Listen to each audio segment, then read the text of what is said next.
Vincent Gono, features editor. The celebration of cultural diversity in Zimbabwe as a tribal heterogeneous society is under threat as some socio-cultural practices and values such as circumcision that form an important component of a number of communities and define a people are buckling under the weight of global scientific health research trends in the area of HIV/AIDS. Although there is absolutely nothing wrong with the country flowing with the tide of internationally recommended HIV reduction strategies, incorporating pockets of the country's communities where the practice of circumcision had a deeper meaning of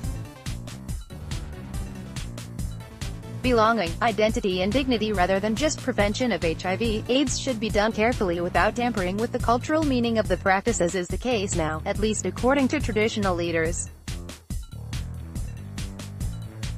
The practice had all along enjoyed mystification not only as a cultural definitive component but as one that encourages and maintains an ecological balance, as it had a net effect of preserving forests and mitigate climate change. The practice of circumcision is regarded as culturally sacred and is mostly done by the Xhosa and Mbambesi, Varemba of Mbarengwa in the Midlands Province, the Changani in Chireji and Mwenezi in other parts of Masvingo Province, as well as Beitbridge in Matabeleland South and parts of Matabeleland North Province. For its demystification it was hallowed and was often talked about in hushed tones even by those whose culture and tradition was defined by the practice. But times have changed. The practice has been demystified and now even little children know what it means to be circumcised, with adverts being flighted everywhere using various mass communication media platforms. All this is done much to the chagrin and puzzlement of traditional leaders who are guardians of the practice as part of their culture definition, for they still hold esteem the practice and do not enjoy the way it has lost its weight. According to Chief Chitanga of Mwenezi, the practice to them is still sacred because it defines who they are, therefore its exposure to various other communities erodes its dignity and is viewed in the same sense as the nakedness of all those who have been practicing it before its recent demystification. Its demystification has largely been driven by the government and non-governmental organizations (NGOs) after it was discovered that circumcision can help a great deal in the fight against HIV/AIDS, besides of course the smartness and the subtle sexual pleasure factor that it is said to provide. In the cultural and traditional olden day, however, circumcision was not practiced in the homes, clinics and/or hospitals. There was nothing called circumcision mobile or static clinic. It was done in the forests. And not every other forest was suitable for the practice. There were specific forests where the tribes or communities who were into it would gather, and not at any time as is done now. There was a specific time of the year and a specific age group that was taken for circumcision every year. The forests therefore became a part of the process and were also treated with the same kind of respect that the practice was honored with. Cutting down of trees in the said forests was a gross violation of the entire community right and would turn the whole community against the violator. It was seen as an act equivalent to that of undressing the community to shame it, and would attract a beast as a fine. The forests were not fenced physically, neither were they dura-walled, but it remained every community member's obligation to ensure that they were protected, they were sacred. Trespassers were therefore prosecuted, even grazing animals in the forests was not allowed.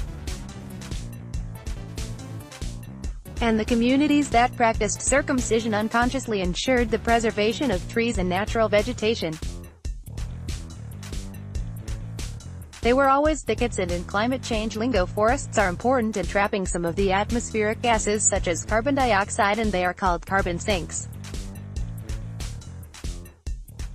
Their destruction, because the practice is no longer held there, therefore increases the amount of carbon dioxide in the atmosphere, as there will be little vegetation to absorb it. Chief Chitanga said the communities did not only go into the forests for circumcision, but they went there for initiation rites for both girls and boys, where they were taught various and important skills of life as they matured and graduated into womanhood and manhood. He said the recent NGO-driven circumcision does not take into account most, if not all of those traditional practices, and most traditional leaders where the practice was rife have expressed concern over the recent conscription and involvement of strangers, some of whom were women in the circumcision rite, saying it had grossly compromised their culture that was to a large extent defined by the practice. They have also raised a red flag over the depletion of the circumcision rites forests, stating that there was a lot of trespassing with NGOs that were pouring money for the programs concerned about numbers and not the preservation of culture and the natural environment in the form of forests that were now facing depletion. The traditional leaders admitted that there was some resistance when they were first introduced to the modern methods of circumcision, but later embraced it, after they were engaged by the government. We are not trying to shut others out. We are happy that the nation has finally seen something good in our culture and has spelt an end to the era where we used to be looked at with disdain as backward and uncivilized. But while at it, we implore the stakeholders to respect our culture and know that we are not after numbers when we do it, but after fulfilling our cultural pride. Practice defines who we are, it defines our identity, so we do not do it as an afterthought like anyone else. The other thing is the depletion of our cultural rights forests.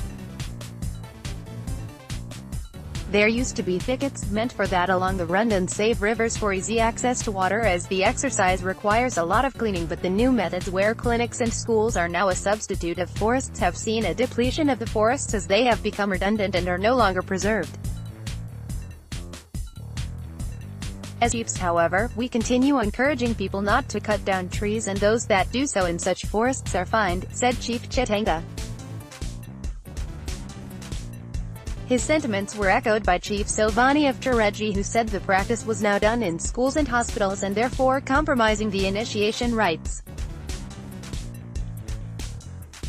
He said they usually perform circumcision in years of good harvest, but due to pressure from the government and NGOs that were chasing after numbers, they were doing it more often, adding that promises of food aid during camps, if they were held, were usually not fulfilled, leaving the traditional leaders with pressure to provide resources for the functions.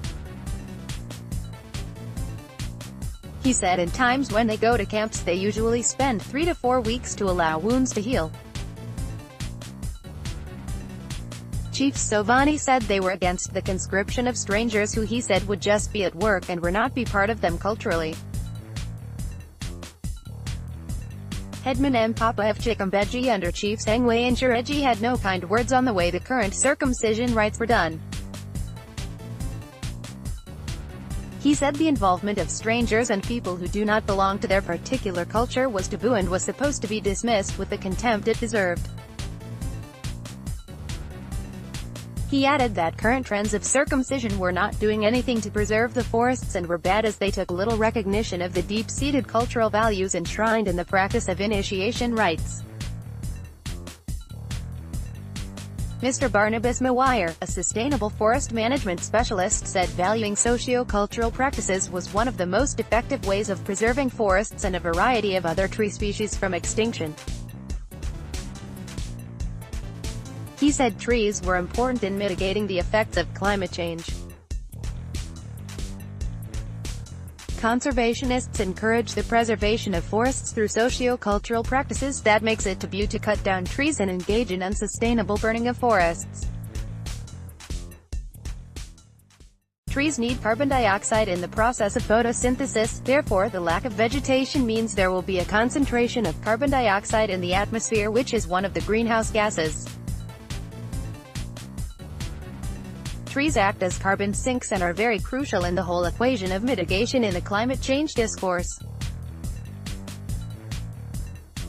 We therefore encourage people to give respect to the socio-cultural practices, and to all sacred forests in the country, as their depletion exposes to the dangers of climate change.